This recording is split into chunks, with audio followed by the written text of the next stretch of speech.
Now, the long-running legal battle over who owns the royalties to this picture, the famous monkey selfie, has been settled. It's taken 2 years, though.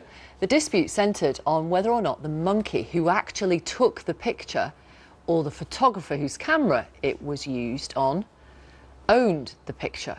Now, American judges have ruled in favour of the photographer. He's called David Slater from Monmouthshire in South East Wales. Mr Slater has agreed with Peter, the charity who brought the case, to donate 25% of future royalties to registered monkey charities. Let's talk to Elisa Allen, who's the director of Peter UK, who brought the case, and Andy Parkinson, who is a wildlife photographer. Hi, both of you. Hi. Right, so first of all, Elisa, tell us how you react to this ruling.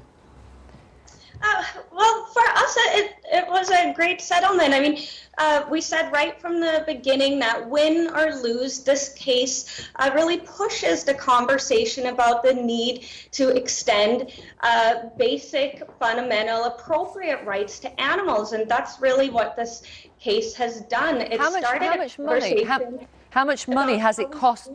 How much money has it cost your organisation in pursuing this? Well, the details of the settlement are confidential. No. You can tell us how much. No, you can tell us how much you spent on lawyers' fees. We have lawyers in-house who have brought this case forward, and this is our job as an animal rights organization, to push the status quo.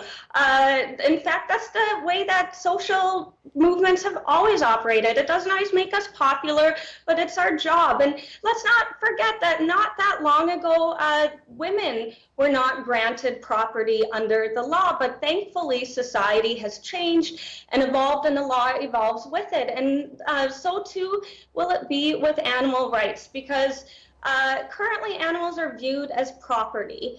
And that is something that we want to change, because so long as animals are viewed as property, it will be acceptable and legal to whip them in a circus, to force feed pesticides to them in labs, to string them up and make handbags out of them, because they're viewed as pieces of property. Let me bring in Andy Parkinson, then, who is a wildlife photographer. Hello to you. Thank you for talking to us. What do you think of this outcome then? It's obviously a great outcome for the crested black macaque. I think it's also a good outcome for Peter, who I do wholeheartedly support. I completely support their sort of campaign to give animals more rights. I've been a long-term supporter of them.